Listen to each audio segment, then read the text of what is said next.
Vou mandar aí notícias do Tarcísio aí no grupo da JET. Muito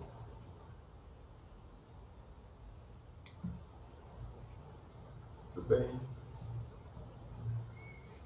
Irmãos, boa noite. Sejam todos muito bem-vindos. É uma alegria para a Igreja Presbiteriana Sião, por intermédio desses canais de comunicação, nos somarmos nessa noite de sexta-feira e podermos meditar, estudar, aprendermos mais sobre assunto tão importante, a celebração da vida e do testemunho cristão. Como é sabido aí, né, dos que fazem parte da Igreja Presbiteriana Sião, essa é uma iniciativa em conjunto da Escola Dominical da nossa igreja, juntamente com o Conselho, que compreende a importância da boa formação cristã, não apenas para aquilo que sejam os limites, a vivência dos limites da igreja local, mas para a vivência da vida cristã em todas as frentes possíveis, né, em todos os papéis que o Senhor nos designa viver. Então, sejam todos muito bem-vindos. É uma alegria, uma honra contar com a presença de todos os irmãos. Evidentemente que até esse momento nós temos um predomínio de membros da nossa igreja, mas o convite foi estendido a diversos outros irmãos aqui do nosso presbitério, presbitério de Sergipe, como também aquilo que seja os limites do nosso sínodo e avança até o estado de Alagoas, onde nós temos mais 3 presbitérios. Esperamos que tenhamos a alegria de contar com irmãos lá de Alagoas, do presbitério de Maceió, do presbitério Centro de Maceió e do presbitério de Alagoas. E ousando, né, e me aproveitando aí do conhecer de várias pessoas em vários outros lugares, esse convite também foi expandido para o Maranhão, para o Amazonas, para a Paraíba, para a Bahia. Temos a esperança de que alguns outros irmãos, como já nos dá honra, o canal do YouTube, o nosso presidente do presbitério, o reverendo Naziazeno, uma alegria tê-lo conosco, nosso irmão presbítero Ronaldo Amaral, que é membro, né, do colegiado na Junta da Educação Teológica da nossa igreja. É uma grande alegria para nós, a Igreja Sião, contar com a presença do nosso estimado irmão presbítero Ronaldo, como já falei também do nosso presidente do presbitério, e de todos os demais irmãos, né, que se somarem conosco nessa noite, onde nós buscamos então aprender para melhor viver. Especial alegria contar com a presença do reverendo Dr. Mauro Master, querido irmão, colega, pastor, conhecido de todos, conferencista, diretor da melhor casa de pós-graduação teológica do Brasil, que é o nosso Centro de Pós-Graduação Andrew Jantos. Se você nunca fez um curso de especialização, mestrado, doutorado, e quer uma boa escola para que você então possa melhor e mais saber sobre as coisas da revelação, da boa teologia, eis aí o endereço certo para você se vincular lá no nosso CPAJ. O reverendo Mauro Master é também pastor da recém-organizada, né? Um ano, não é isso, reverendo?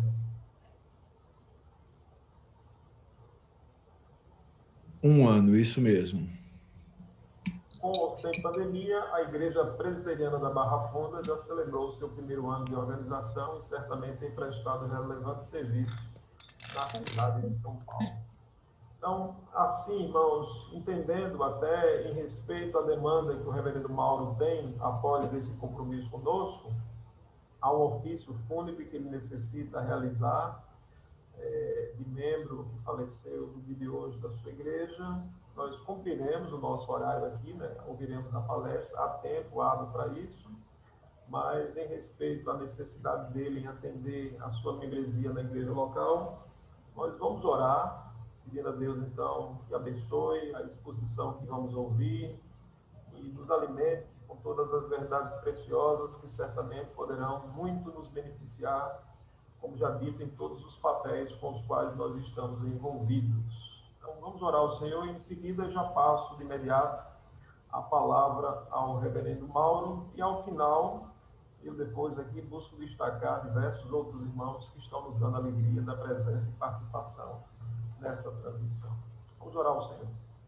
Amado Deus, bondoso Pai, nós bendizemos o Teu nome na noite desse dia, no qual o Senhor nos dá o privilégio de nos reunirmos, nos utilizando desse recurso que aproxima, faz menor as distâncias que nos separam.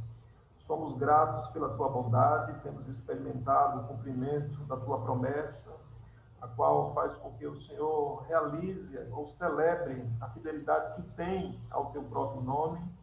E nós nos vemos privilegiados, ó Deus, porque no exercício da tua fidelidade o Senhor nos tem estendido bondade, misericórdia e graça. Nos tem sido alívio, conforto e segurança nas tribulações. Tem sido também o incentivador da nossa alma, de sorte que ela tem se edificado por meio do vasto conhecimento que extraímos da tua revelação. Nós bendizemos ao Senhor por todo o teu cuidado. Essa noite que é cara para a nossa igreja, que é preciosa para os interesses que ela tem, no sentido de mais e melhor se aprimorar para realizar o teu serviço, rogamos, ó Deus, que o Senhor visite a cada um de nós, iluminando a nossa mente, usando o teu filho, o reverendo Mauro, para que ele então seja o porta-voz que nos traz o teu ensino e que sejamos bons ouvintes, respeitosos ouvintes daquilo que o Senhor transmite. Ajuda-nos, ó Deus, para exercitarmos um prazer em ouvir que vai além da apenas audição. Dá-nos graça, coragem e desenvoltura para viver tudo o que aprendemos. Não só o que vamos ouvir aqui, mas em tudo que consideramos a partir da tua bendita palavra. Fala conosco e abençoa esse momento, presidindo sobre nós. É o que eu te peço em nome do teu Filho Jesus. Amém. Reverendo Mauro, fique à vontade, que Deus o abençoe. Só me ajude com uma coisa, o senhor que é muito mais habilidoso do que eu com isso, eu estou admitindo pessoa a pessoa aqui no Zoom, algum modo da gente poder admitir de maneira automática, de sorte que eu não precise ficar supervisionando a lista dos que ingressam? Isso aí depende de como foi estabelecida a reunião, reverendo. Agora vai ter que ser desse jeito mesmo. Beleza. Tranquilo, então. Fica à vontade, tá? Muito bem, irmãos, graça e paz. Ah, uma alegria estar com os irmãos nessa noite, apesar das circunstâncias difíceis que passamos, né, em todos os lugares, e com a dor que temos, com certeza, nesse momento difícil que vive, que passa a nossa nação, nosso estado e o mundo todo com esses problemas aí da Covid, né? Então, e como dito também pelo reverendo Ronildo, né? Logo depois do nosso tempo aqui juntos, nós vamos ter que trabalhar junto com a nossa igreja local aqui, com o falecimento de um dos nossos irmãos muito queridos, que faleceu de Covid no dia de hoje. Então, nós vamos passar rapidamente já para o nosso tema dessa noite, que é a importância da educação cristã, e vamos então ter a oportunidade de meditar fundamentalmente ou basicamente em dois textos da Escritura. Nós vamos começar meditando no Salmo 78 e depois nós vamos desenvolver os temas a partir de Deuteronômio capítulo 6. Então, vamos ler agora o texto do Salmo 78. O texto nos diz assim: Meu povo, escute a minha lei, dê ouvidos às palavras da minha boca. Abrirei os meus lábios para proferir parábolas e publicarei enigmas dos tempos antigos.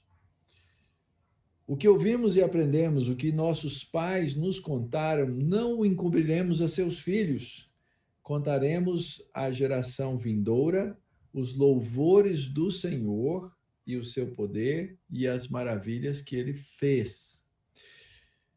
Ele estabeleceu um testemunho em Jacó, instituiu uma lei em Israel e ordenou aos nossos pais que os transmitissem a seus filhos, a fim de que a nova geração os conhecesse e os filhos que ainda hão de nascer se levantassem e, por sua vez, os contassem aos seus descendentes, para que pusessem a sua confiança em Deus e não se esquecessem dos feitos de Deus, mas lhe observassem os mandamentos, e que não fossem como seus pais, geração obstinada e rebelde, geração de coração inconstante, e cujo espírito não foi fiel a Deus.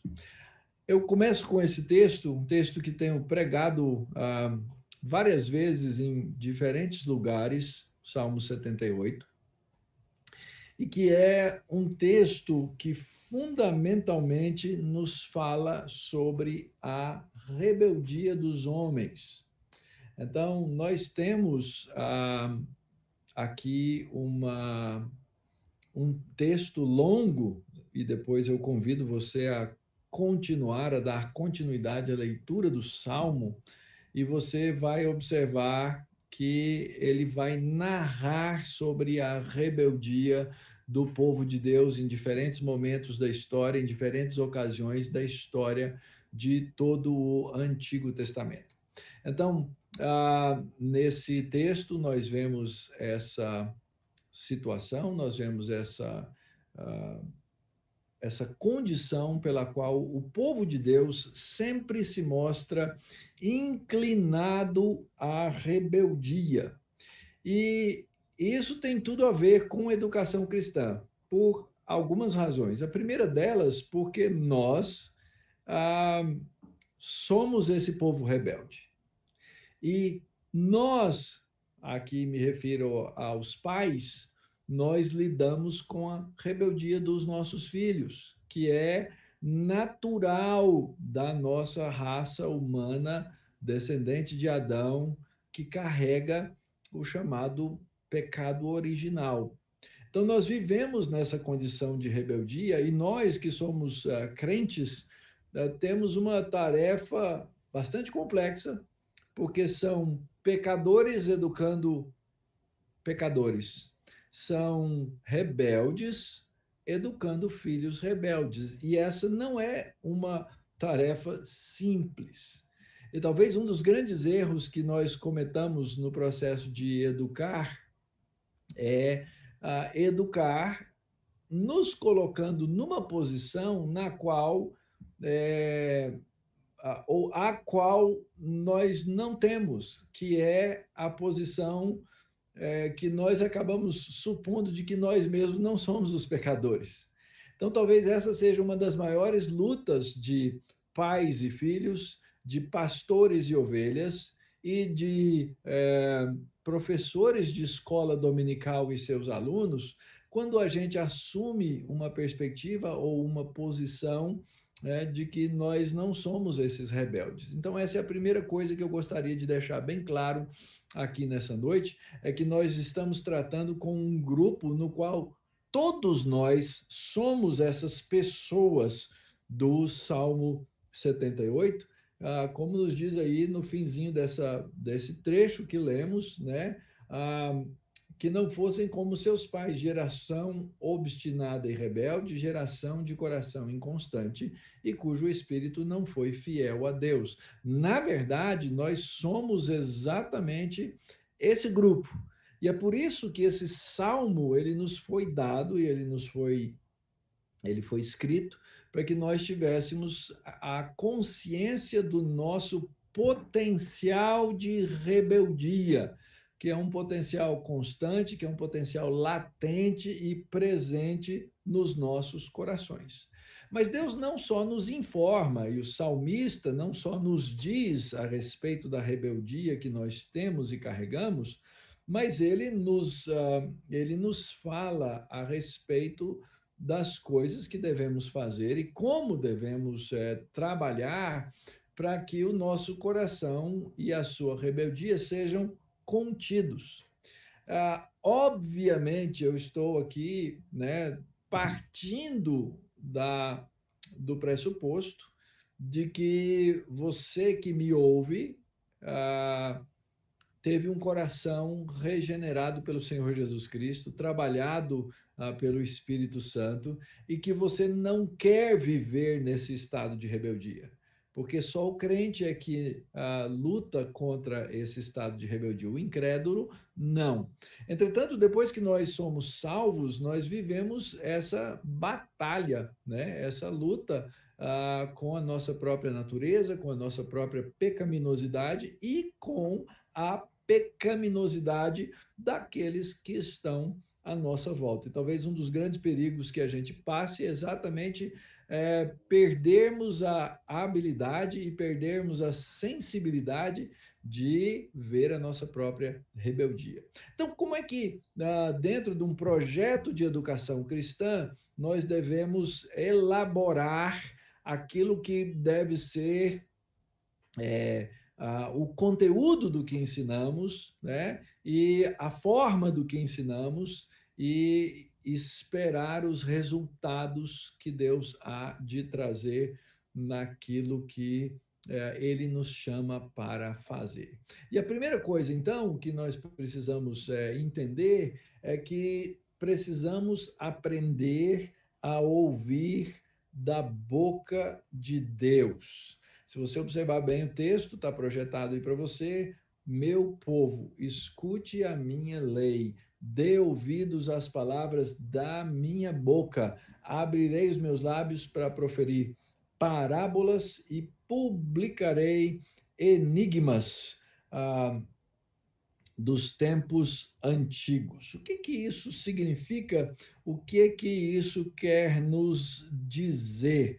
Ora, a Escritura como um todo nos ensina que a fé vem pelo ouvir da palavra. A nossa conversão, ela foi uma obra do Espírito Santo, usando essa palavra bendita de Deus, usando a palavra encarnada, que é a pessoa de Jesus Cristo e a obra de Jesus Cristo, para que nós pudéssemos ser salvos. Então, é muito importante lembrar, né, que nós fomos salvos por essa palavra. Entretanto, irmãos, nós precisamos aprender que nós não só fomos no passado uma vez salvos pela palavra, mas que nós somos um povo que vive da palavra de Deus.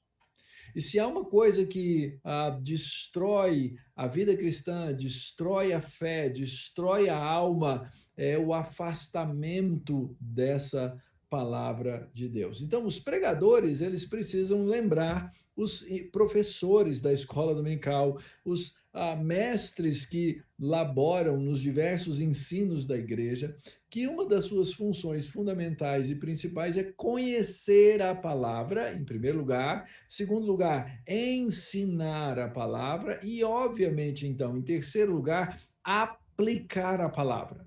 Então, nós temos aqui 3 estágios que são fundamentais nesse processo: conhecer, ensinar e aplicar. E se nós falharmos em qualquer um deles, nós falhamos na nossa tarefa. Então, nós precisamos estar conscientes daquilo que devemos fazer, e a primeira coisa que tem que estar nessa consciência de ensinadores no processo de vida e da educação cristã na nossa igreja é que nós precisamos aprender da boca de Deus. A palavra de Deus deve ser o objeto da nossa atenção maior. A verdade de Deus que já nos foi dada, a verdade de Deus que já foi revelada na palavra, que já foi revelada na Escritura, precisa ser o objeto da nossa máxima atenção o tempo inteiro. Agora, é bem interessante que o texto usa essa expressão no verso 2, né? Abrirei os meus lábios para proferir parábolas e publicarei os enigmas dos tempos antigos. O que isso quer dizer? Ora, uma coisa que eu gosto de lembrar é o chamado de Isaías. Lembram? Quando Isaías foi chamado lá no livro do profeta Isaías, no capítulo 6, toda aquela cena muito comovente que aparece lá, do próprio profeta confessando o seu pecado. Eu sou um homem de lábios impuros, eu vivo no meio de um povo de lábios impuros, então ele é purificado. E aí logo após vem o chamado de Isaías, e o chamado de Isaías ali, ele parece ser um chamado bem estranho e até de certa forma um chamado frustrante. Por quê? Porque o chamado de Isaías é um chamado para pregar, a fim de que ouçam e não entendam, vejam e não enxerguem. Lembram? Ah, quem gostaria desse chamado, né, irmãos? Mas o que Deus estava dizendo ali a Isaías e dizendo que seria e que era, né, o chamado dele, era exatamente porque aqueles que são os incrédulos, aqueles que não são os eleitos de Deus, aqueles que não são os chamados de Deus, eles nunca terão condição de fato, ouvir a palavra e aprender a palavra.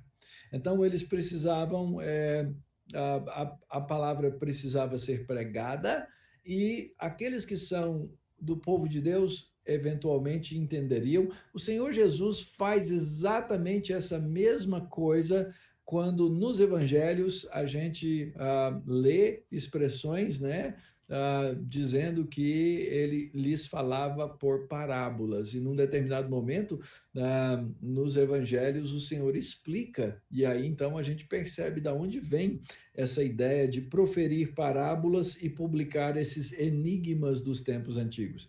Não é que são coisas que não serão entendidas, que são coisas que, primeiro, estavam ocultas e agora foram reveladas, e, em segundo lugar, que agora sim, essas coisas, uma vez faladas aos filhos da aliança, elas serão compreendidas. Então, não perca o ânimo ao ensinar a palavra, aprenda da boca de Deus, ensine com o foco naquilo que Deus fala na sua palavra, e aprenda a aplicar a palavra de Deus. E eu vou dizer para vocês, irmãos, isso é algo trabalhoso, esse é um processo trabalhoso, envolve estudo, envolve dedicação, envolve nos dobrarmos sobre a Escritura e também nos dobrar sobre o mundo à nossa volta para entendê-lo e para aplicar essa palavra, essa Escritura.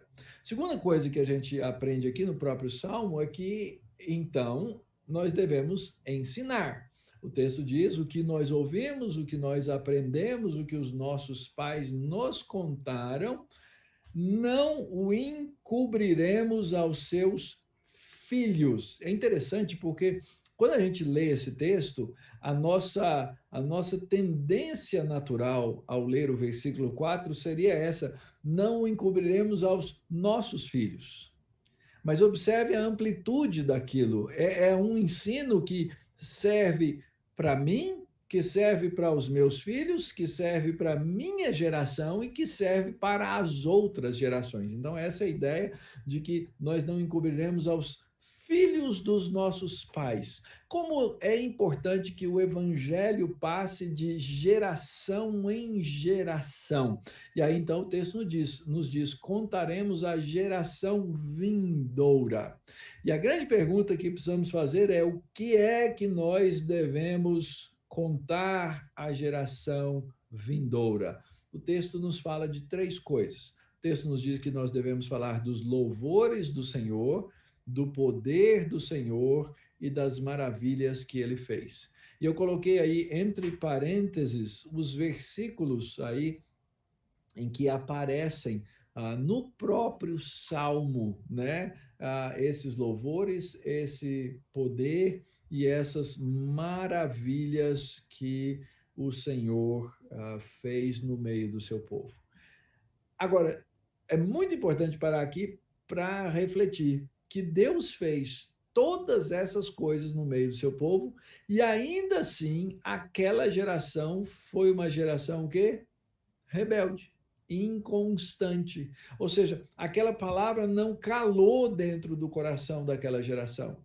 Tanto é que Deus precisou deixá-los no deserto por 40 anos, a fim de que aquela geração não entrasse e os seus filhos entrassem na terra prometida, não é? Agora, um povo que pelo menos ouviu a palavra de Deus, escutou a palavra de Deus e deveria, então, passar de geração em geração essa palavra. Esse princípio está no Velho Testamento, esse princípio está no Novo Testamento.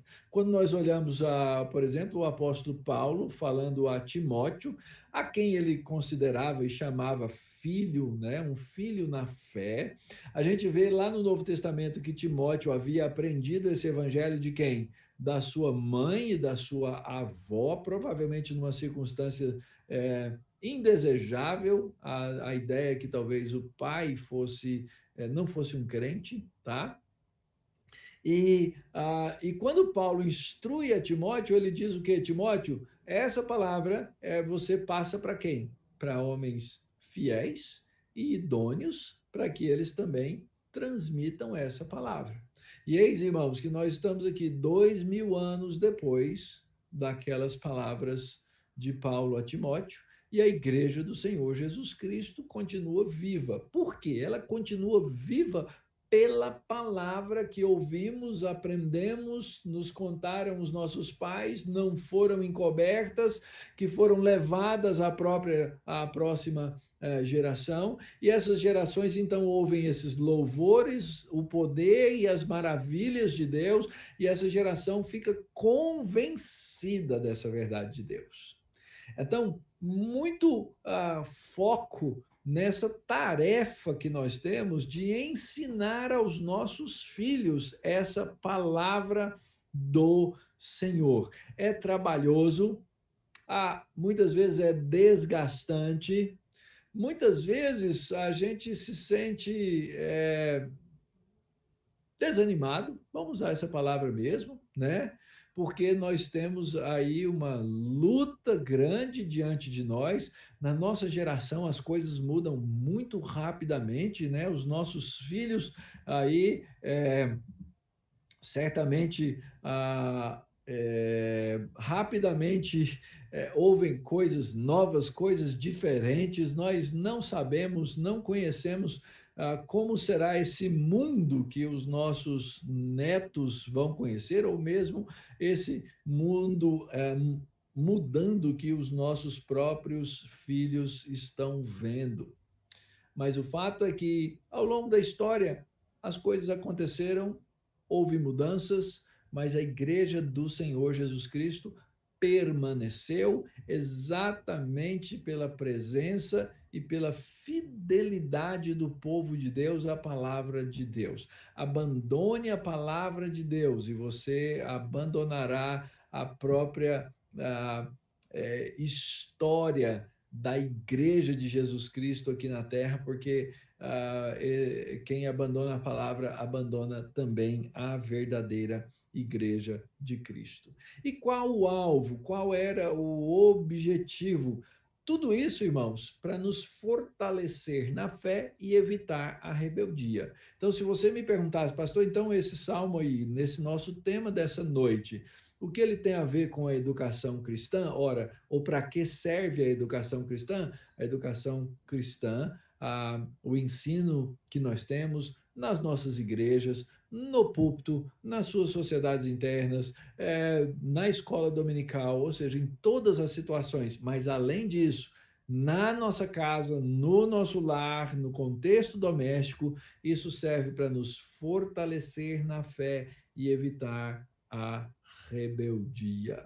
Então o texto diz: ele estabeleceu o testemunho, ele instituiu uma lei, ele ordenou aos nossos pais, ele diz que nós transmitíssemos isso aos nossos filhos e ainda para os filhos que hão de nascer, e se levantassem, por sua vez, os contassem aos seus descendentes, para que pusessem a sua confiança em Deus e não se esquecessem dos feitos de Deus, mas de observassem os mandamentos e que não fossem como seus pais, uma geração obstinada e rebelde. E aí o próprio Salmo, de novo, eu coloquei aí entre parênteses todos os lugares em que no Salmo 78 o texto relata a rebeldia e a obstinação do povo de Deus naquela caminhada do deserto. E eles foram contados como uma geração de coração inconstante e cujo espírito não foi fiel a Deus. Ora, irmãos, o que o texto está nos dizendo é que a lei de Deus, o mandato de Deus, a ordem de Deus, a instrução, a orientação de Deus, ela precisa ser ensinada de geração em geração. E o fato, irmãos, é que eu vejo muitas vezes e olho à nossa volta a igreja chamada Igreja Evangélica em geral, contemporânea, é uma igreja que não ensina a palavra de Deus. Acho que foi ontem, eu fiz uma publicação aí nas mídias sociais. Eu acabei, eu estava procurando um artigo que eu mesmo escrevi, às vezes eu tenho procurado na internet, e digitei o meu nome, o nome do artigo, e acabei num site de pirataria. Milhares de livros cristãos, tudo lá pirateado, tudo copiado, é só você ir lá e fazer o download, mas isso é pirataria. E aí eu fiz uma postagenzinha dizendo mais ou menos assim, nunca houve uma geração, essa é uma geração que não conhece os 10 mandamentos, que não conhece o 8º mandamento, não furtarás, né? E que a depravação total continua muito presente no coração dessa geração. E aí eu escrevi no finalzinho assim, a prova disso virá nos comentários. Né? Eu estava agindo ali como profeta, eu acho. Por quê? Porque as pessoas supostamente cristãos entram lá para justificar a pirataria. Então, são centenas de comentários, os argumentos mais variados possíveis para justificar esse ato, né? Aí a argumentação é variada, é impressionante a criatividade para fugir do 8º mandamento.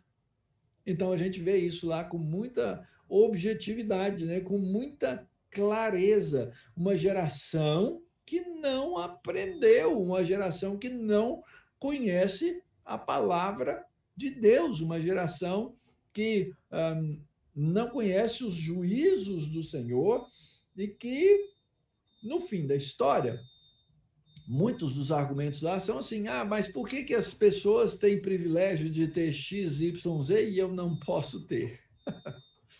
Ou seja, não só quebram o 8º, quebram o 10º, né? Assim, na maior cara dura, quebram o 10º mandamento, dizer assim, não, eu tenho direito de ter a mesma coisa que o outro, e assim por diante. Ou seja, o não cobiçarás também não está valendo, a honra do nome de Deus não está valendo, o 3º mandamento é quebrado, porque no final das contas tomam o nome de Deus em vão. Ou seja, continuamos tendo uma geração altamente obstinada e rebelde, com coração inconstante.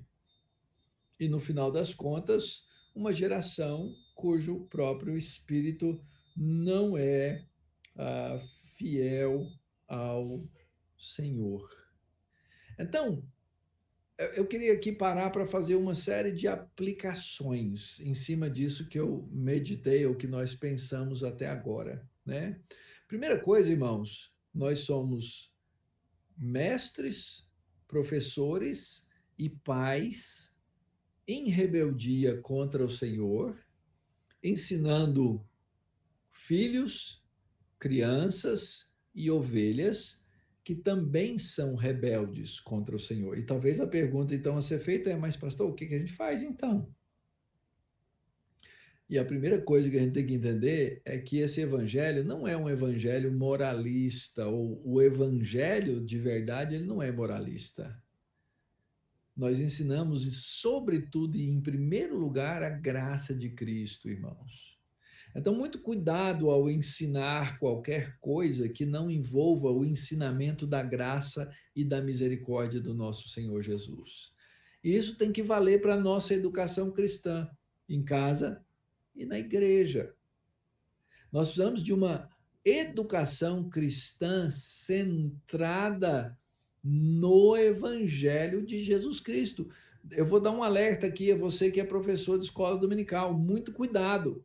Se você pega as crianças da igreja, ou você é pai, e dia após dia, ou domingo após domingo, você dá lições de moral para as crianças da igreja, você vai criar uma geração rebelde. Ou você vai ensinar moralismo, mas você não vai ensinar o evangelho da graça. Isso não significa, obviamente, que eu não devo ensinar a verdade da lei, mas a verdade da lei, ela só opera no coração nosso e no coração dos nossos filhos e daqueles que nós ensinamos, se nós ensinarmos isso debaixo da graça de Cristo. E talvez esse seja um dos maiores problemas que nós enfrentamos nas igrejas contemporâneas. Nós ensinamos lições de moral para os nossos filhos e não ensinamos o evangelho da graça. Então, vocês que tomam conta da escola dominical, seja do departamento infantil, seja do departamento de adultos, vocês precisam observar, vocês precisam conferir se em tudo aquilo, se nos currículos, se nos planos de ensino e se nas aulas que são ensinadas, o evangelho da graça de Jesus Cristo está no centro. Se não estiver no centro, tem alguma coisa errada. A mesma coisa, pais, vocês que educam seus filhos em casa. Às vezes nós queremos educar os nossos filhos como se nós não errássemos. Nós temos expectativas em cima dos nossos filhos por causa do comportamento deles, por causa do que as pessoas fora vão pensar do comportamento dos nossos filhos e erramos terrivelmente porque nós não estamos preocupados com o coração deles, nós estamos preocupados com a nossa honra, com a nossa aparência, com a visão que as pessoas têm de nós. E aí o perigo que nós enfrentamos, irmãos, é que nós podemos nos tornar hipócritas, fariseus. Então, pais, então, professores, coloquem-se na posição real e verdadeira que vocês têm. Vocês são rebeldes, nós somos rebeldes, ensinando rebeldes. A única maneira de fazer, então, isso corretamente é como? Debaixo do evangelho da graça de Jesus Cristo. Essa é a minha primeira grande aplicação dessa noite, nessa nossa conversa aqui sobre a importância da educação cristã. Na prática, irmãos, como é que a gente desenvolve isso? E eu quero desenvolver, então, ou falar para vocês aqui em cima de Deuteronômio no capítulo 6, tá bom? O que é esse texto, ou o que é que nós encontramos, né, no livro de Deuteronômio? Vamos lembrar um pouquinho aqui da história, né? O povo de Deus, tirado do Egito, 430 anos ali de agora escravidão, opressão, Deus levanta Moisés, eles caminham durante alguns meses ali no deserto, 3 meses depois param, Deus faz as maravilhas, os livramentos, mostra o seu poder contra Faraó, contra toda a perspectiva humana, Deus age e faz com que aquele povo seja liberto. E aí, então, eles caminham 3 meses no deserto e chegam no Monte Sinai. Até lá eles já tinham reclamado de Deus várias vezes. Reclamaram de água, reclamaram de comida, reclamaram da carne, reclamaram da cebola, reclamaram de tudo que é coisa. Deus, na sua grandiosidade e poder, entrega a lei a Moisés, os 10 mandamentos, a lei moral do Senhor. Quando Moisés desce, o que acontece? Eles estão num ato de culto, de rebeldia contra Deus e tudo mais. Eles ficam, então, Deus diz, vocês vão ficar, essa geração, 40 anos, vai peregrinar no deserto até entrar na terra uma nova geração. O livro de Deuteronômio é exatamente, são os discursos preparatórios para que eles entrem na terra. Então, Deus repete a lei, Deus lhes dá mais uma vez, repete os 10 mandamentos, né? Moisés repete uma série de coisas que o próprio Senhor já havia falado. No capítulo 5 de Deuteronômio, nós temos a repetição dos 10 mandamentos. E no capítulo 6 são essas palavras que nós vamos ler agora. Então é como se Deus estivesse dizendo: olha, vocês vão entrar numa terra pagã, com um povo pagão, com deuses estranhos, e vocês vão ter que confrontar essas coisas todas. Como é que vocês devem viver? Então, Deuteronômio 6 é a maneira prática, né, de Deus mostrar como esse povo chamado devia ter uma clara convicção da maneira que eles deveriam viver diante do Senhor, como eles deveriam caminhar no seu dia a dia, como eles deveriam ser um povo abençoador, como eles deveriam ser um povo que instrui a nova geração, ou seja, é um chamado de novo de Deus à sua graça. Não queiram obedecer à lei de Deus na carne. A obediência à lei de Deus na carne gera legalismo. A obediência à lei de Deus debaixo da graça de Jesus Cristo gera bons frutos. Então, agora vamos ler o texto de Deuteronômio, capítulo 6, até o verso 9. O texto diz assim: estes, pois, são os mandamentos, os estatutos e os juízos que mandou o Senhor teu Deus se te ensinassem, para que os cumprisses na terra que passas para a possuir, para que temas ao Senhor teu Deus, guarde os seus estatutos e mandamentos que eu te ordeno, tu, teu filho e o filho do teu filho. Não parece muito o Salmo 78? Não tem muita coisa semelhante aí, né? E o filho do teu filho, todos os dias da tua vida, e que os teus dias sejam prolongados. Ouve, pois, ó Israel, atenta em os cumprires, para que bem te suceda e muito te multipliques na terra que mana leite e mel, como te disse o Senhor, Deus de teus pais. Ouve, Israel, o Senhor Jeová, nosso Deus, é o único Jeová. Amarás, pois, o Senhor Jeová teu Deus, de todo o teu coração, de toda a tua alma, de toda a tua força. Estas palavras que hoje eu te ordeno estarão no teu coração. Tu as inculcarás a teus filhos, e delas falarás assentado em tua casa e andando pelo caminho, e ao deitar-te e ao levantar-te. E também as atarás como um sinal na tua mão, e te serão por frontal entre os olhos, e as escreverás nos umbrais de tua casa e nas tuas portas.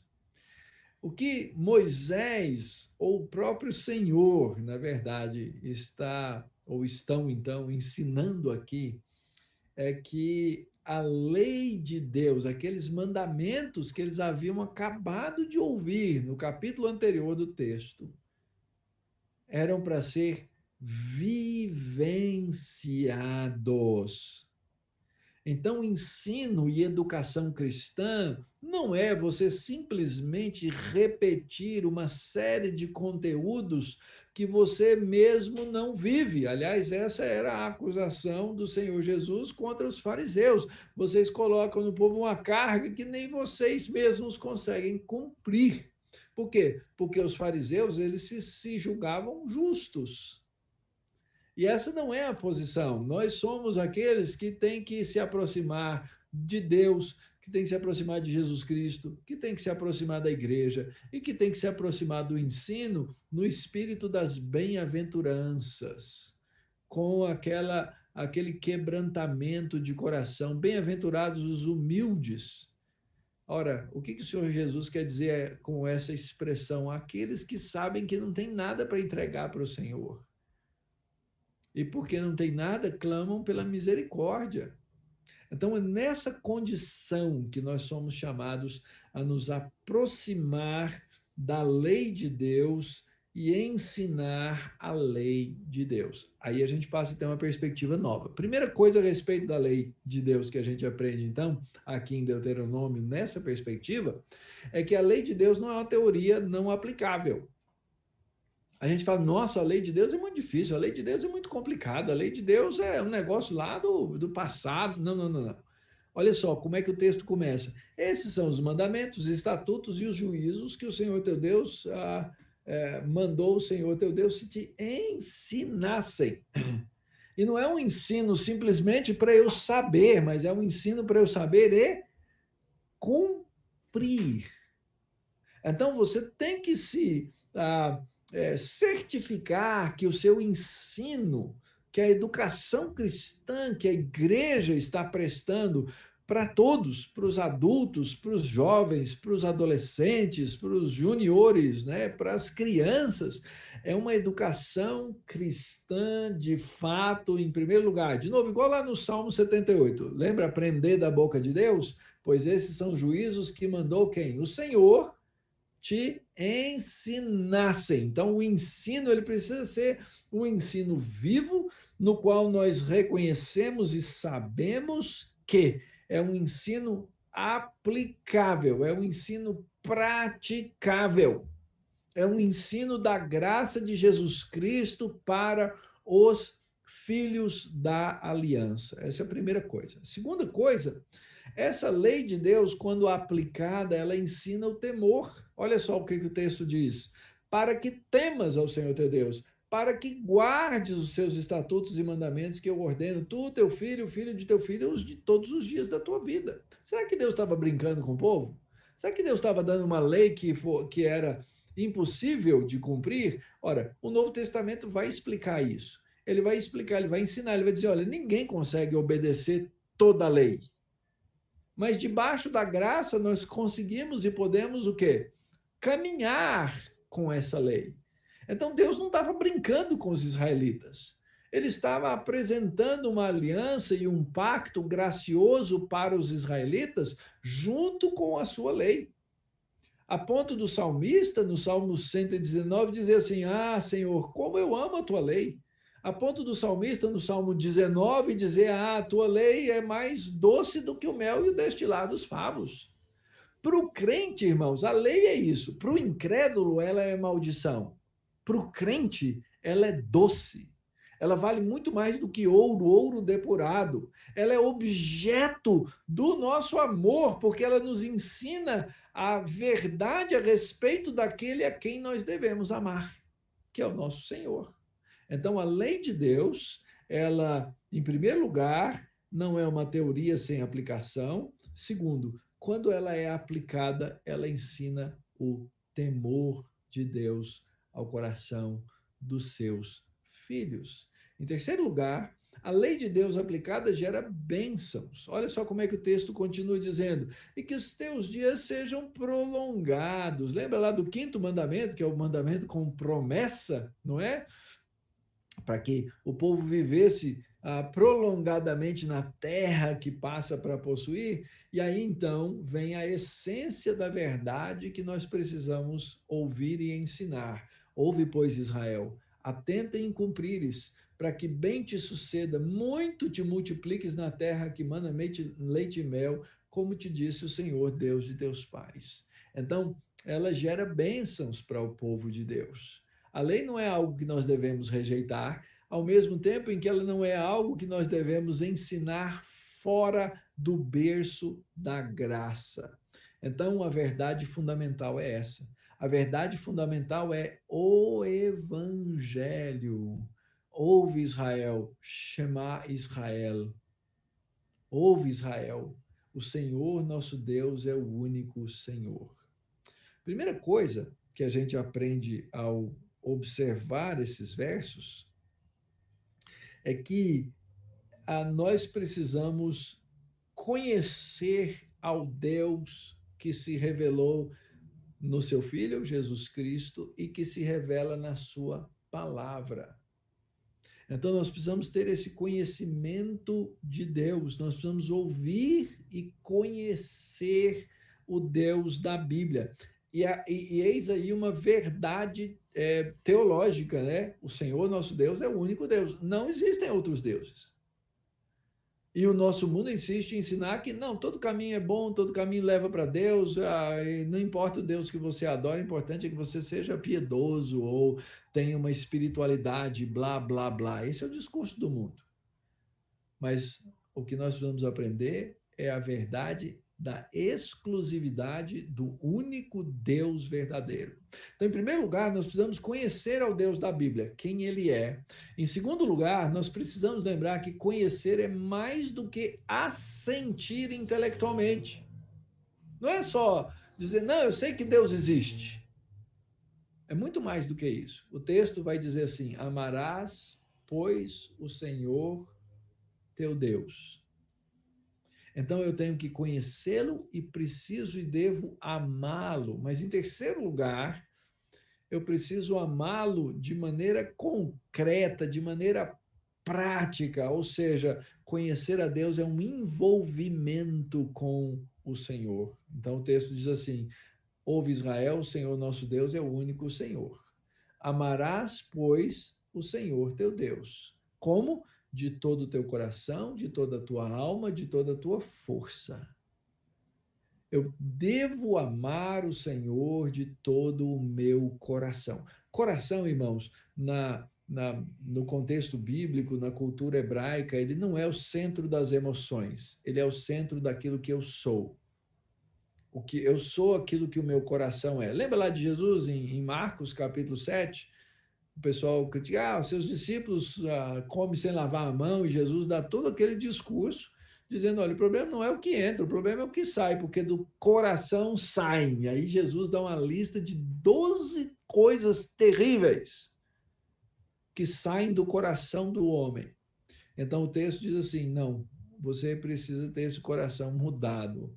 Amar a Deus de todo o seu coração, toda a sua alma e toda a sua força. Ou seja, amar o Senhor com tudo aquilo que eu sou. Aí a grande pergunta que você tem que fazer é o seguinte: como é que eu posso fazer isso, pastor? E a resposta honesta que nós precisamos dar para os nossos filhos e para nós mesmos, em primeiro lugar, é que eu não posso, eu não consigo fazer isso. Eu preciso de alguém que faça isso por mim. E esse que faz isso por mim é Jesus Cristo. Percebem? Eu falei lá atrás, na primeira aplicação, o evangelho todo, a lei toda, tudo precisa ser pregado com o evangelho da graça. Ninguém é capaz de amar a Deus com todo o coração, alma e força. Eu não amo a Deus assim. Pastor, como o senhor diz uma coisa dessa? Eu sei que eu não amo, irmãos. Por que, pastor, que o senhor não ama a Deus assim? Eu não amo a Deus assim, irmãos, porque eu tenho uma evidência clara na minha vida, que se chama pecado. Se eu amasse a Deus de todo o meu coração, toda a minha alma e toda a minha força, eu não pecava. E aí a pergunta é, quem pode fazer isso? E só tem um que fez isso. Que foi Jesus. É por isso que Paulo diz lá em Gálatas, não sou eu quem vive, mas é Cristo que vive em mim. Percebem como o próprio entregar da lei demanda que nós tenhamos o evangelho da lei. É por isso que o Senhor Jesus, quando questionado qual é o resumo da lei, ele respondeu lá em Mateus 22, amarás o Senhor teu Deus de todo o teu coração, toda a tua alma e todo o teu entendimento. Jesus acrescentou aí uma palavrinha, coisa que ele podia fazer com toda tranquilidade, nós não devemos e não podemos fazer isso. Ele acrescentou essa palavra aí, ó, mente. Porque agora na cultura grega, na cultura helênica, né, o pensamento ele tinha uma importância. Lembra quando eu falei lá atrás que nossa tarefa é aprender, ensinar e aplicar a lei? Jesus está fazendo essa aplicação dentro de uma cultura agora. E nós temos que aprender a fazer, nós não podemos mudar a palavra de Deus, mas nós podemos e devemos fazer aplicações claras dessa palavra de Deus. Então, a verdade fundamental, irmãos, é o evangelho. E nós temos que ensinar todas as coisas na perspectiva do evangelho. Como é que isso vai acontecer, então, de maneira mais prática ainda? Como é que isso é aplicado a partir dessa palavra no coração? Palavra no coração. Olha só como é que o nosso texto continua, não é? Essas palavras estarão no teu coração. E essas palavras que estarão no coração, tu as inculcarás aos teus filhos. Eu costumo dizer isso sempre. Nossos filhos, eles vão ler, eles têm uma habilidade imensa de ler a nossa hipocrisia, seja em casa, seja no ambiente público, seja na igreja. Se o ensino que nós damos, se a nossa educação cristã não for uma educação cristã fundamentada no Evangelho, eles vão apontar o dedo para nós e dizer assim: você está tentando me impor uma carga que nem você consegue cumprir. Então, é fundamental, irmãos, que todas as nossas ações, que todas as nossas agências de ensino, púlpito, repetindo, as nossas sociedades, a nossa escola dominical e todas as situações, sejam situações de ensino do Evangelho. Pais, não terceirizem a pregação do Evangelho aos seus filhos. Não assumam que os seus filhos são crentes, mesmo que você, nós presbiterianos, batizemos os nossos filhos. A sua função, o seu papel é constantemente em humilhação diante de Jesus, pregar o Evangelho para os seus próprios filhos. Essa é a nossa obrigação. O que significa inculcar? Significa ensinar com diligência, com urgência, com atenção, com cuidado, testando, avaliando. Será que estão aprendendo mesmo? E ensinar o Evangelho, irmãos, aos filhos é uma das tarefas cansativas. Porque, de novo, somos pecadores ensinando pecadores, rebeldes ensinando rebeldes. Não desistam. Continuem. Isso é aquilo que a palavra nos ensina. Segundo, nosso amor a Deus deve ser refletido em todas as áreas. O ensino, ele é constante. Então, nossa educação cristã na igreja, ela é um grande pacote que envolve a educação das nossas crianças, dos nossos jovens, adolescentes e adultos na escola dominical, mas que não se limita a isso. Então, o texto diz que a nossa vida, né, e o nosso amor a Deus, ele deve ser refletido em todas as áreas. Então, essas palavras estarão no teu coração, tu as inculcarás a teus filhos, e delas, essas palavras, falarás assentado em tua casa, andando pelo caminho, ao deitar-te, ao levantar-te. É o tempo inteiro, irmãos. Eu não posso deixar de ser crente hora nenhuma. Eu tenho que ter uma consciência clara de que educação cristã é algo que deve ser contínuo para a vida da igreja. Pastor Ronildo, ele não pode deixar de ser pastor e não pode deixar de ser crente hora nenhuma.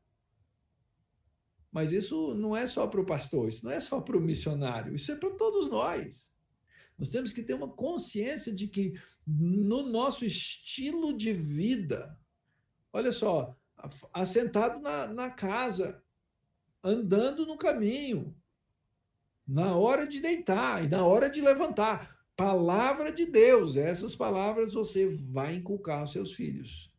Então, aqui uma palavra importante. Quando vocês forem pensar em educação cristã, tem que pensar num pacote que eduque filhos, mas que eduque pais. Porque o seu trabalho vai ser muito complicado se você ensinar na igreja e os pais não ensinarem os filhos em casa durante a semana. Vai ser uma guerra. Vai ser uma guerra. Então, pais, vocês precisam ser esses agentes do ensino. Os professores na escola dominical, eles são agentes pontuais do ensino, mas a educação cristã como um todo, ela acontece também, fundamentalmente, nos nossos lares. Igrejas fortes têm lares, têm casas, têm famílias fortalecidas com esse evangelho da graça. Continuando, a aplicação do evangelho precisa ser feita com integridade. Verso 8. Essas palavras que você vai falar delas, que tem que estar no coração, não é? Elas e que nós vamos falar ao deitar, ao levantar, ao andar pelo caminho e assentado na casa, elas têm que ser um sinal na mão. Olha só, o verso 8. Também as atarás como um sinal na tua mão e te serão por frontal entre os olhos. Jesus aí se refere, ou o texto aí se refere a algo que Jesus no Novo Testamento até referiu-se também, não é? Que era o uso feito pelos judeus, feito naquela época e feito até hoje, em cima desse texto, né?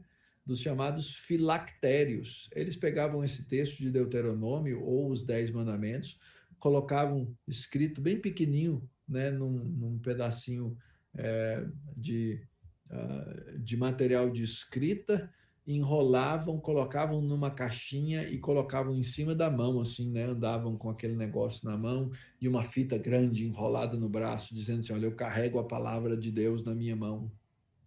A mesma coisa faziam e fazem até hoje. Colocam assim uma bandana aqui, né? Com uma caixinha em cima com o texto escrito sobre a testa, para dizer, não, eu estou obedecendo a palavra de Deus. Mas não é isso, irmãos, que o texto quer nos ensinar e ele quer nos dizer. O texto quer falar de integridade. Aquilo que eu for fazer com a minha mão tem que ter integridade. Aquele que olhar nos meus olhos, que tiver face a face comigo, ele tem que encontrar a palavra de Deus. Essa é uma figura muito forte. Nós estamos aqui dizendo ou falando de pessoas que querem educar, que querem praticar a educação cristã de maneira íntegra, que as ações não contradizem a graça do evangelho e nem a verdade da lei de Deus. Que que o valor que nós temos não seja contraditório com a verdade de Deus e com a graça do Evangelho. É isso que o texto quer dizer. E não só isso, diz assim: e as escreverás nos umbrais de tua casa e nas tuas portas. Até hoje, também, a comunidade judaica tem esse costume. Eu já aluguei um apartamento que era de uma pessoa, né, judia. Quando eu entrei no apartamento um dia, né, com a mudança, tinha na porta lá um mezuzá. Mezuzá é um caninho, assim, alguma coisa que é pregada na porta, que eles têm a mania de entrar e sair de casa, bater a mão naquele negócio. Acho que para os evangélicos corresponde àquela famosa Bíblia aberta na porta de casa, sabe? Aquela no Salmo 92, né? É mais ou menos essa mesma coisa. Mas a ideia que o texto nos dá aqui é que a minha casa, ela precisa ser identificada pela palavra de Deus, pela verdade de Deus. Que esse lugar aqui, essa sala que eu estou aqui falando para os irmãos, ela não tem lugar para coisa que não pertence a Deus aqui dentro. Que é um lugar que valoriza o Evangelho da Graça e a lei do Senhor. Mas não só isso, escreverá nos umbrais da tua casa e nas tuas portas. As portas aí são as portas da cidade, são os portões da cidade, ou seja, é uma comunidade. E eu acredito aqui, então, que a gente tem uma figura da educação cristã na vida do povo de Deus e na igreja. uma educação sincera, verdadeira, real, que começa no coração, que se traduz nas nossas ações, no sentar, no levantar, no andar, na mesa, que reflete no agir da nossa mão, no dia a dia, em todas as coisas, que é consolidada na nossa casa e que é refletida na nossa comunidade. E é isso que é para ser o quê? A Igreja de Cristo. É isso que a educação cristã deve ser e fazer. Ou seja, é uma aplicação plena do Evangelho e da sua influência. Então, irmãos, o que que nossas igrejas, o que que a educação cristã em geral e a nossa escola bíblica dominical em nossas igrejas devem fazer, ok? Em primeiro lugar, não reduza a educação cristã à escola bíblica dominical.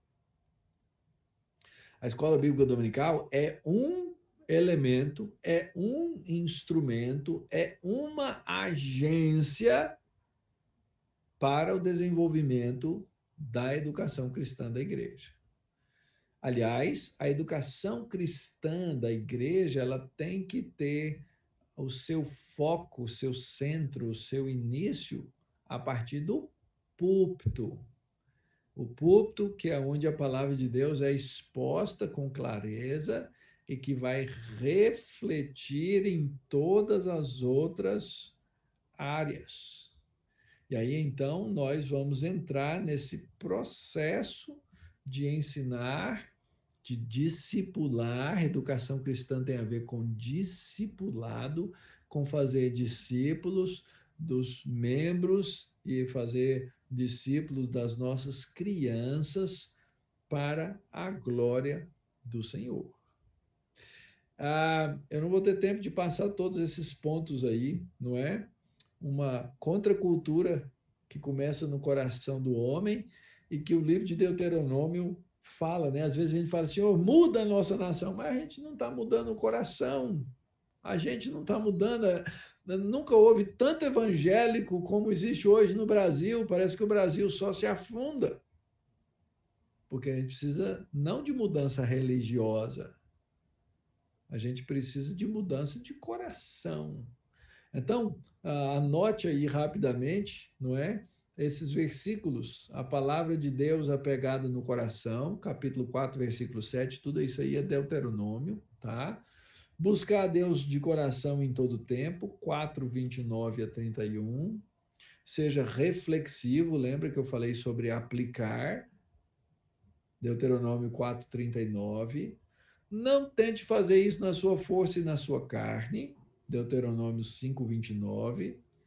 Aprenda, você que ensina a disciplina do Senhor sobre a sua vida, Deuteronômio 8, 1 a 5.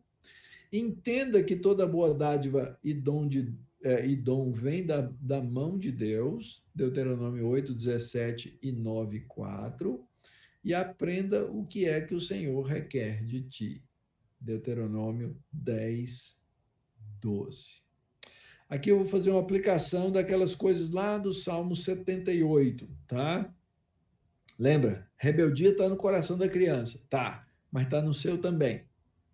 Enquanto você não entender isso, você não vai conseguir ensinar para as crianças o evangelho da graça do Senhor Jesus Cristo. Aprenda isso. Segundo, olhe para os testemunhos do Senhor e aprenda a partir desses testemunhos. Fique atento à advertência. Sabe por quê? A nossa tendência, com o passar do tempo, com nos acostumar à fé, à igreja, à vida eclesiástica, é parar de ouvir a palavra de Deus. Então, a gente pega algumas coisas que a gente acha que a gente precisa ter o costume, que esse é o costume evangélico, né? Então, o evangélico não fala palavrão. Aqui nessa igreja ninguém fala palavrão, não, mas faz uma fofoca. Aqui não tem ninguém que rouba banco.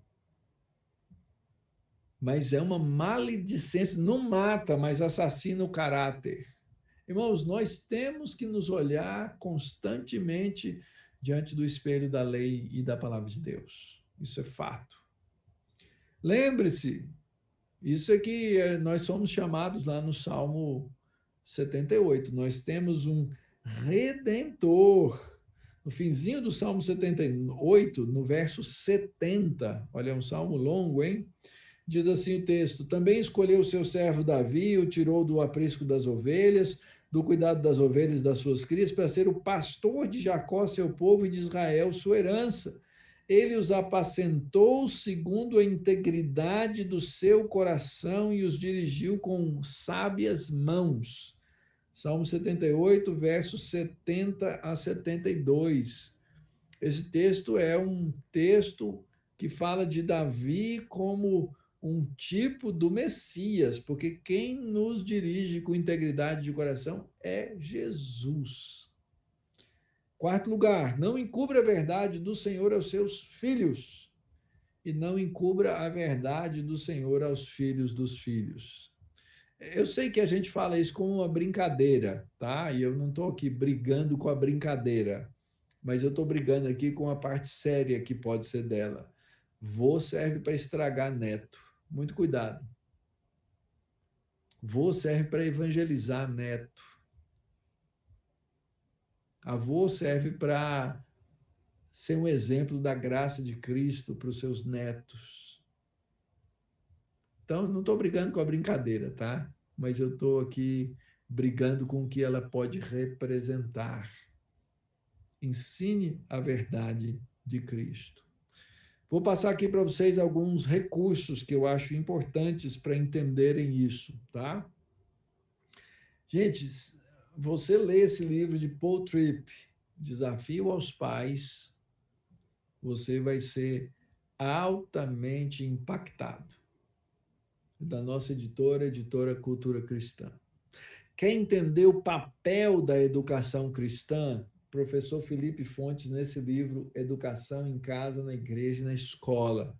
Ele mostra essa integração, quais são os limites e quais são as partes que devem ser absolutamente integradas, ok?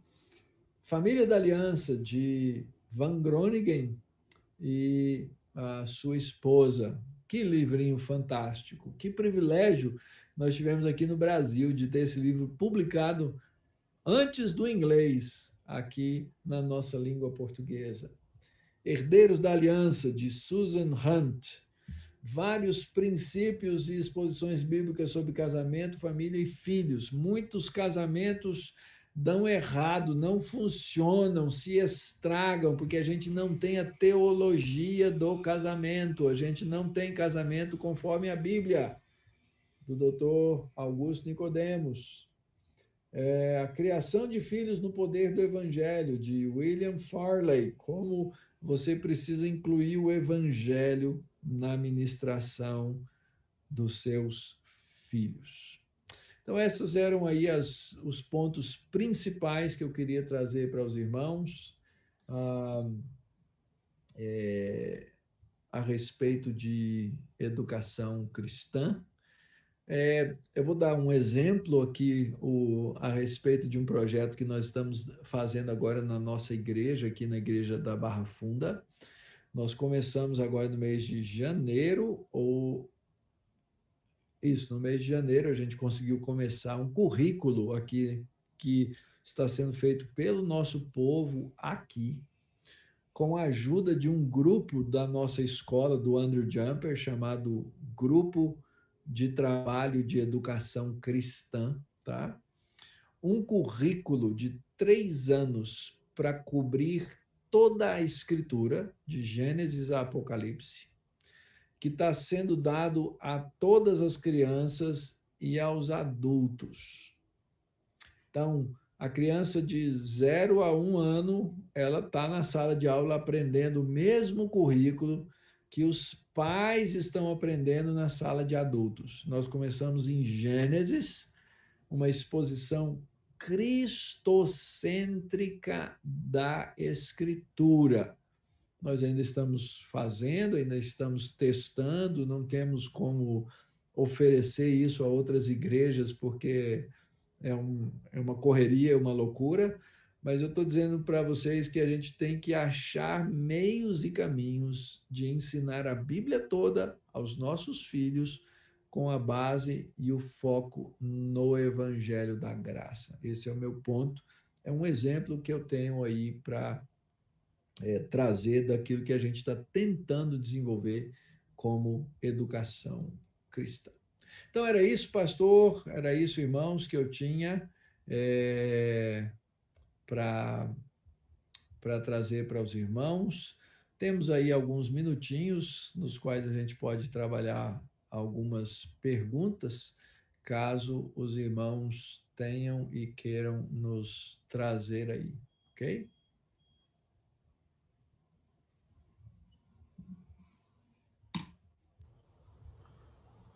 Bem, reverendo, vamos tentar ampliar a tela para ver se a gente visualiza ali, pelo menos parte. Obrigado, reverendo. Irmãos, como já dito no início, o reverendo Mauro ele tem um compromisso bem solene daqui a pouco com a igreja dele. Então, aqueles que eventualmente tenham alguma pergunta, se manifeste agora. Caso de fato queira formular, e faça de maneira bem objetiva, ou mesmo destacar algo que lhe chamou a atenção. Pode ser que você não tenha nenhuma pergunta, até por conta de que foi muito bem disposta a palestra, pela qual somos muito gratos ao reverendo Mauro. Eu faculto aí, caso você queira, desative aí o seu microfone e se identifique, ainda que esteja apresentado o nome, mas possa expressar o que você quer.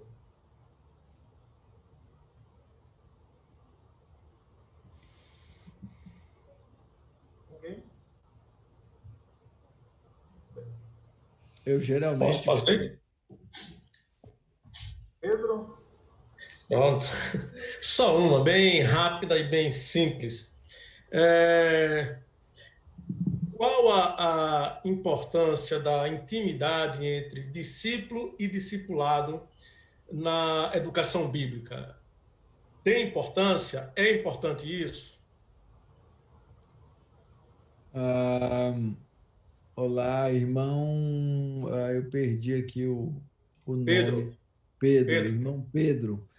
Então, eu acredito que uma das coisas que a gente precisa muito entender, né, na igreja contemporânea, Pedro, é a definição de discipulado e a intencionalidade do discipulado na igreja. Discipulado, ele pode gerar uma amizade, ele pode gerar uma série de coisas, mas o discipulado não é uma roda de amigos, tá?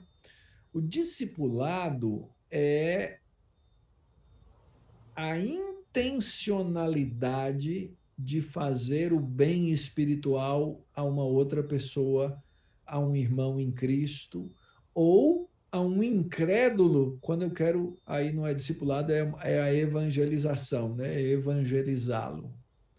Mas igrejas, nós somos família, né? É o corpo de Cristo. E dentro desse corpo de Cristo, nós temos a intenção objetiva de olhar a vida de um irmão nos diferentes estágios que esse irmão está na sua vida, na sua existência, né, espiritual, na sua caminhada, no seu crescimento cristão, e dizer, eu posso fazer um bem espiritual a essa pessoa.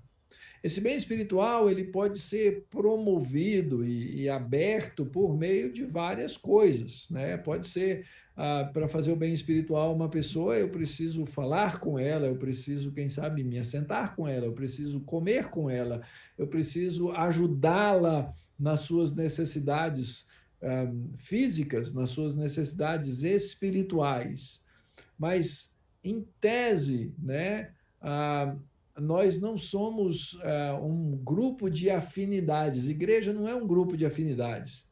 A igreja é uma família de gente que Deus colocou juntos no mesmo lugar, no mesmo corpo, na mesma comunidade local, para que essas pessoas mutuamente se abençoem.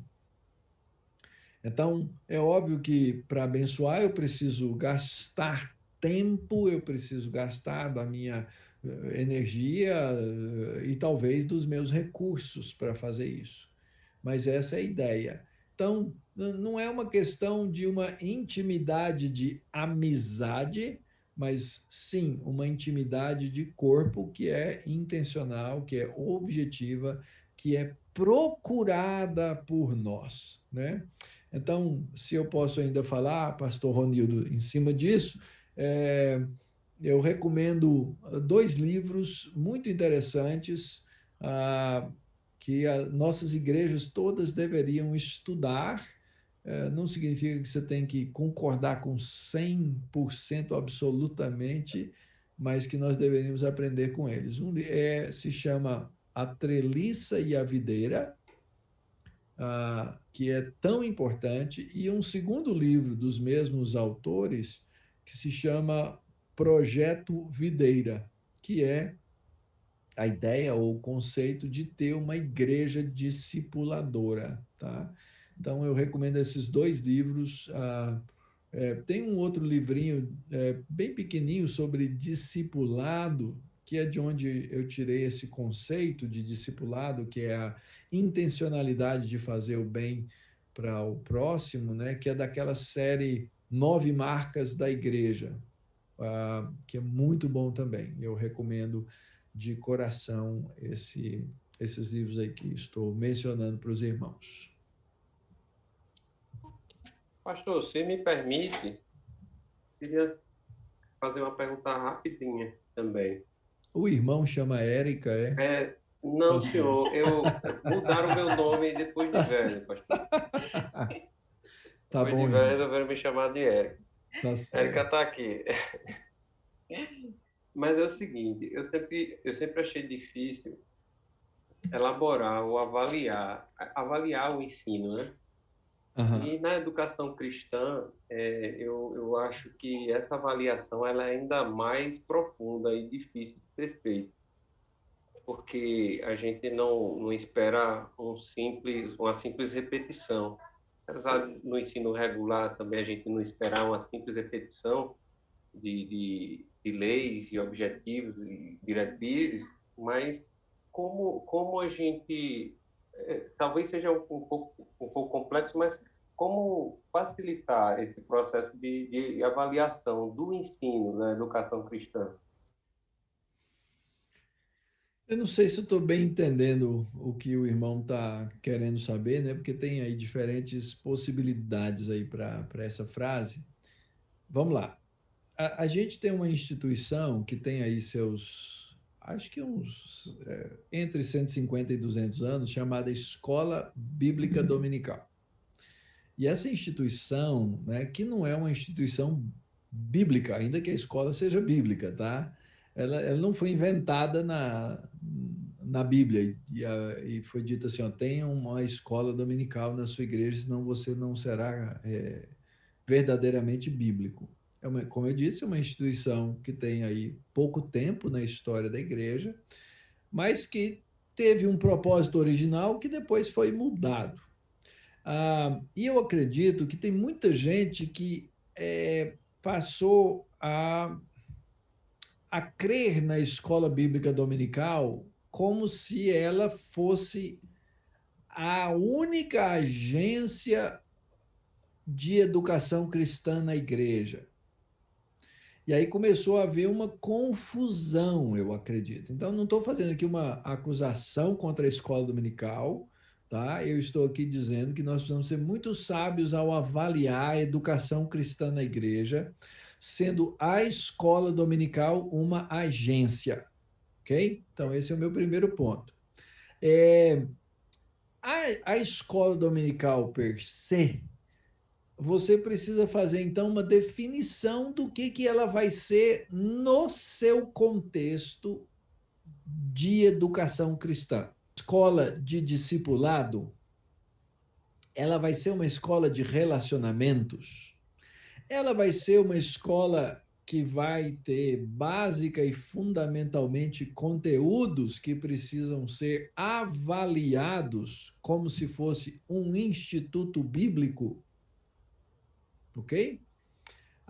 Eu já passei por situações em igrejas nas quais eu tentei, vamos ver se o povo topa fazer uma prova no final do trimestre, ou no final do semestre, ou no final do ano. Deus o livre, né? O povo corre, para usar a expressão popular, mais do que o capeta da cruz, né? Não querem saber. Aparentemente não existe essa noção ou essa ideia de que a escola dominical seja o instituto bíblico. Então, só que para alguns é. Então, tem igrejas que estabeleceram institutos bíblicos, né? Que aí sim existe uma avaliação formal, que a pessoa faz de fato um curso que tem começo, meio e fim, e talvez essa seja uma avaliação pedagógica que as nossas escolas dominicais precisam fazer, né? Para que juntos ali a igreja saiba, olha, nós chegamos no nível A, no nível B, no nível C de conhecimento e assim por diante. E o que está acontecendo, irmãos, é que hoje tem uma malha de aprendizagem e ensino na internet, né, que as pessoas aprendem de tudo. Aprendem com exposições, aprendem com sermões, aprendem coisas boas, aprendem coisas ruins. Existe uma procura e uma demanda imensa por cursos bíblicos na internet. E existem cursos bons e existem cursos péssimos. Péssimos. Muita coisa ruim sendo ensinada em nome da igreja, em nome de evangelho e etc. e tal. Então, eu acredito que é importante que a igreja local faça uma definição do que quer com a sua escola dominical. Esse é um ponto importante. E aí, então, faça a definição de como vai avaliar, como vai funcionar a minha escola dominical. Ela vai ser tipo um instituto bíblico, onde as pessoas vão fazer disciplinas, matérias, vão caminhar, e a igreja tem estamina para isso, porque outro problema que a gente tem na escola dominical é a falta de constância, né? A gente vai, professor bola um currículo com X lições e o aluno participa de 50%. Dá para dizer que houve aprendizagem? Cumpriu uma proposta curricular? Não é? A escola dominical pode e deve usar ferramentas outras para se tornar essa agência de ensino mais formal do que informal? É possível usar, por exemplo, um ambiente virtual para algum tipo de ensino?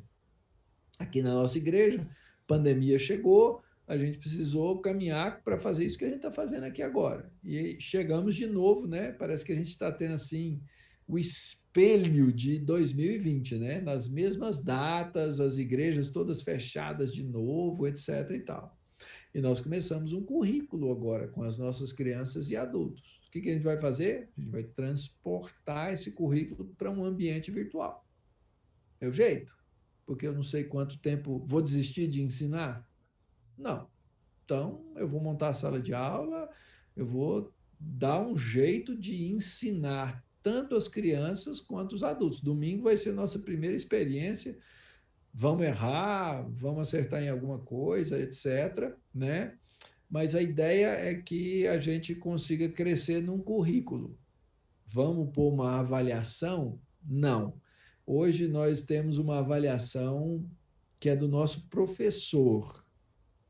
Então, nós preparamos as aulas e o professor que vai dar aula, ele tem que entregar até meados da semana, na quarta ou na quinta-feira, ele tem que entregar o plano de curso dele e o plano de aula, né? Em cima de um material que nós construímos, tá? Que aqui nós temos uma pessoa que Deus enviou como presente lá para a nossa igreja, que desenvolve esse material, né? As professoras, os professores, eles estudam esse material e aí eles têm que fazer o seu plano de aula e as suas aplicações para cada faixa etária e assim por diante. Então, nós precisamos de ter aí bases, né, para desenvolver o ensino na igreja, né? Ensino é uma coisa muito séria, o ensino é uma coisa pesada, difícil de fazer, e ela precisa acontecer com pessoas que se dedicam. Então, nós temos um ambiente virtual para os nossos professores de escola dominical, que eles entram lá está a lição, ele tem cursos, por exemplo, dependendo, eu posso pegar essa palestra que eu dei aqui para os irmãos, que eu não dei para eles, né, e colocar lá, dizer, olha, essa semana vocês têm essa tarefa para fazer. E à medida que a gente trabalha, a gente está trabalhando com os pais, para que os pais repliquem o ensino semanal com as crianças. Por isso a ideia do currículo unificado. Pais e filhos estudando a mesma coisa. Porque aí eles vão, no fim da aula, dou aula lá para os adultos, olha, semana que vem é Gênesis 12. Você tem que ler tais capítulos com seus filhos durante a semana. Vocês têm que olhar tais perguntas do catecismo. Vocês têm que fazer tais coisas, né? E alguns pais se envolvem bem e fazem bem, e ficam muito animados. Outros, obviamente, mais ausentes, mais distantes, mas o esforço está sendo feito para que eles cresçam nisso, né? Muito bem.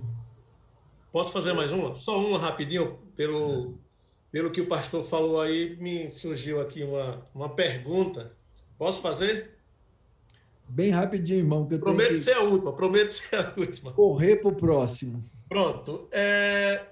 O senhor falou aí sobre vários cursos que nós temos hoje sobre Bíblia, né? Sobre teologia, né?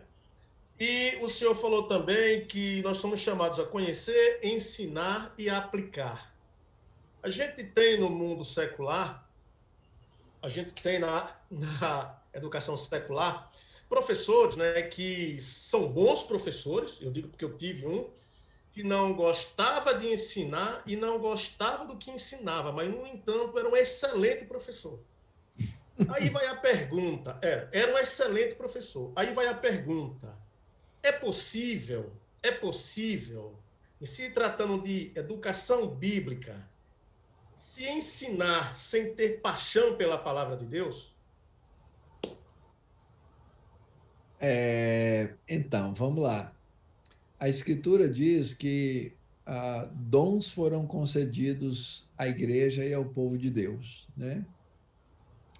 E um dos dons que é concedido à igreja, ao povo de Deus, é o dom do ensino. Então, esse é um requisito fundamental.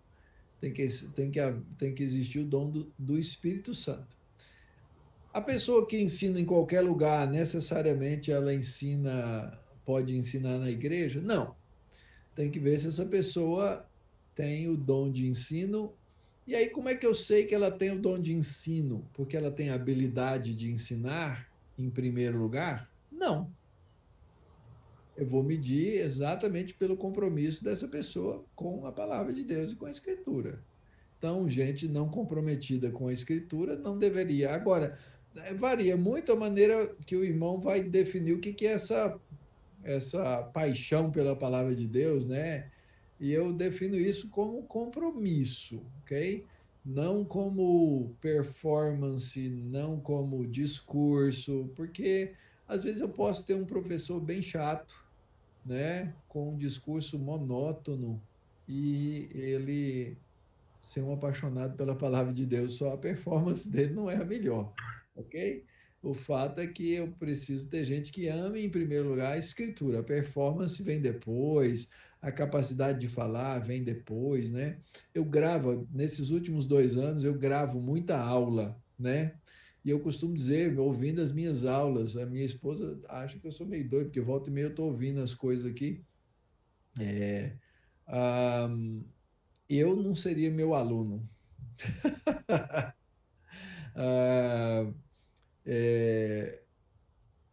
Tem muita gente com capacidade de ensino e performance muito eficiente. Mas se não tiver o amor pela palavra de Deus, na igreja não tem lugar. Então, em primeiro lugar é o amor pela palavra, tá? Mas não confunda isso com performance.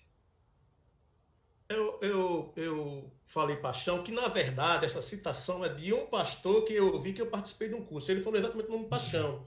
E ele definiu paixão como aquilo que queima, aquilo que arde, aquilo que parece que vem aquela coisa assim, ou melhor, que incentiva ou faz com que o aluno perceba o seu amor pela palavra de Deus.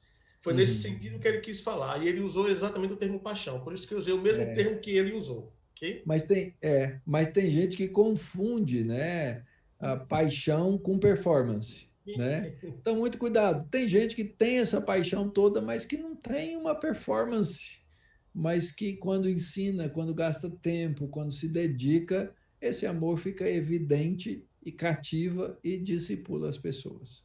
Tá bom? Muito bem, irmãos. Agradecer o reverendo Mauro e atenção à necessidade dele de atender agora ao seu rebanho nesse momento de luto pelo falecimento de um irmão do dia de hoje. Nós vamos liberá-lo, mas antes, reverendo, externando a nossa gratidão pela honra de tê-lo conosco nessa noite. Certamente fomos privilegiados e enriquecidos. Aqui pelo Zoom nós tivemos uma variante aí entre 20 e 25 pessoas, e lá no YouTube chegamos a mais 40 outros irmãos que se somaram de diversas partes, também de outros estados, de diversas igrejas, certamente também confessam esse privilégio. Deus continue abençoando o senhor no seu ministério, tanto na docência, na academia, bem como no pastorado da igreja local, bem como com sua esposa e filhos. Amém. Esperamos em breve aqui tê-lo em Aracaju, né? Espero que as coisas melhorem e a gente possa ter a honra de contar com a sua presença, de maneira que nos vermos privilegiados em desfrutar de tê-lo conosco aqui, tá? Tá bom, querido. Prazer, reverendo. Obrigado ao irmão, obrigado aí aos irmãos da Escola Dominical, da EBD e o Conselho da Igreja pelo privilégio de poder expor e compartilhar com os irmãos. Boa noite, irmãos. Que Deus abençoe a todos. Tá bom? Amém. Aos demais, eu peço que me deem mais um tempinho. O reverendo Mauro certamente vai para um outro compromisso, mas aqui destacar algumas presenças, né, de todos, quer no YouTube, quer no Zoom. O reverendo Paulo Shoa, lá da igreja Filadélfia,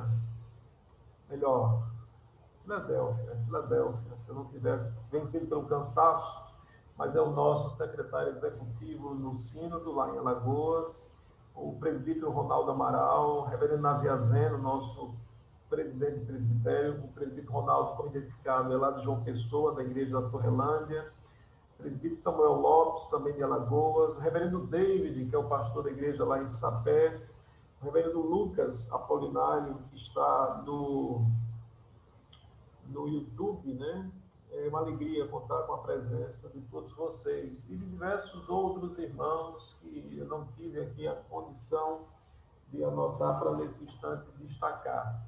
O reverendo Mauro fez a indicação de alguns livros. Eu irei propor ao conselho que nós possamos disponibilizar a compra de pelo menos um ou dois títulos, se possível, de todos os títulos, e encaminharmos como doação, como incentivo aos nossos irmãos envolvidos com a nossa escola dominical. O serviço é voluntário, a dedicação dos irmãos tem sido cada vez mais esmerada. Nós levaremos esse pedido ao conselho para que possamos fazer essa aquisição e encaminhar um ou dois títulos a cada um dos irmãos, dando como sendo isso uma forma de incentivo para que vocês continuem dedicados e cada vez mais se aprimorando. Aproveito aqui também para externar um pedido de oração. O nosso irmão Samuel, também docente da nossa escola dominical, bem como a nossa irmã Débora, eles compartilham o falecimento de um tio que estava internado e entubado durante o início dessa semana e não resistiu ao processo, mais um atingido pelo Covid. Então, irmãos, oremos em favor da família aí do Samuel, da Débora. Ele era irmão a mãe de Samuel, Mirabel, da Mirabel. Então, possamos orar pela família Orar também pela dona Jandira, que está no São Lucas. Tivemos a oportunidade de interagir com ela por videoconferência no início da tarde. Apresenta melhoras, mas acusa também a que tem sofrido com as febres, né, ou com febre. E seu Parísio entubado ainda, inspirando maiores cuidados, então possamos interceder por todos esses irmãos, tá? Como avisado já pelos canais, domingo nós não teremos as atividades presenciais, mas a escola vai funcionar. O Odílio já deve ter tomado aí as providências com cada professor. Demais outras informações, certamente ele haverá de encaminhar para o grupo. Lembrando que o horário confirmado com o nosso irmão Odílio é justamente das 9 horas. Às 9 horas nós faremos uma devocional. Em seguida, estourando por volta das 9h45, as classes, elas vão então abrir aí os seus respectivos links e os irmãos então ministrarão a aula que está dentro do programa determinado para o próximo domingo, dia 21 de março. Ok? Pastor. Diz, irmã Érica. Ô, Regis. Gostou, hein? Ô, rapaz, eu não posso perder a piada. Só inserir a Arali nas orações, né? Tá bem grave também. Acabou, foi. A Arali tá bem grave. Tá, ali eu creio que uma boa parte lá da Igreja da Aliança, não é isso? Vamos orar e interceder por ela, sim, com certeza. Ok. Vamos orar, vamos rogar a Deus que visite a todos nós, de maneira especial a esses queridos irmãos. Senhor Deus e Pai, nós te somos gratos pela noite que nos tens concedido, pela tão edificante palavra que ouvimos, a qual descortina o nosso estado, a nossa deficiência, a nossa invariável necessidade justamente do nosso supremo mediador, o teu Filho Jesus Cristo. Aquele que nos aprimora, aquele que nos cobre, aquele que nos habilita para que então possamos fazer em favor do teu santo reino. Queremos, ó Deus, rogar que abençoe a vida do reverendo Mauro, sua família, sua igreja, principalmente nessa noite em que choram em razão da despedida de mais alguém, que não mais chora, porque certamente, sendo um eleito do Senhor, remido pela tua graça, se encontram com a glória do teu ser e recebe descanso e alegria que nós não conseguimos encontrar nada que se compare dessa terra. Mas consola os que ficam, rogamos pela família e pela igreja lá da Barra Funda. E pedimos agora pelos nossos irmãos daqui, pedimos pela família do Samuel e da Débora, que o Senhor console, a partir da Mirabel, todos os seus parentes, irmãos, irmãs, e toda a família daquele que se foi, que o Senhor traga o consolo do Espírito Santo. E pedimos pela Arali, pedimos também por Dona Jandira, seu Parísio, e por diversos outros irmãos. Pedimos por aqueles médicos, enfermeiros, técnicos, todos envolvidos, ó Deus, com a linha de frente, no ambiente dos hospitais, das UPAs, que o Senhor, de fato, possa habilitá-los, animá-los, preservá-los, que aquilo que está sendo administrado à nossa sociedade repercuta, seja de fato efetivo na construção de uma resistência. Ajuda-nos, ó Deus, a passarmos por esse vale e dar-nos sempre redobrada confiança e segurança no Senhor, que é de fato o nosso alto refúgio. Acolhe-nos nesse final de semana e no domingo que se apresenta, dando ânimo à nossa alma, quando mais uma vez estaremos sofrendo a restrição, nos vendo ausentados da tua casa, da congregação solene, mas que não falta, Deus, a intencionalidade do coração e da alma de cada um de nós, no sentido de sermos encontrados, onde quer que estejamos, adorando, bendizendo e cultuando ao Senhor como é devido fazê-lo. Assiste-nos nessa luta, Deus, e dá-nos a vitória, para que confessemos o teu nome, como sendo o nome que nos explica, tanto perseverando, como vivendo toda e qualquer situação, almejando com isso engrandecer e glorificar o Senhor. Dá-nos uma noite em paz, é o que eu te peço, agradecido por tudo, em nome do Senhor Jesus. Amém. Irmãos, uma boa noite, que o Senhor vos abençoe abundantemente, em nome do Senhor Jesus, tá? Seus microfones ficam livres, pelo menos para dar um tchau, até breve, um abraço fraterno a cada um de vocês, viu? Tchau, até breve. Tchau, até breve, boa noite. Olha aí. Boa noite a todos. Deus abençoe. Paz. Deus abençoe. Boa noite a todos. Ótima Deus noite. abençoe. Amém. Boa noite, tchau. Deus abençoe. Boa noite.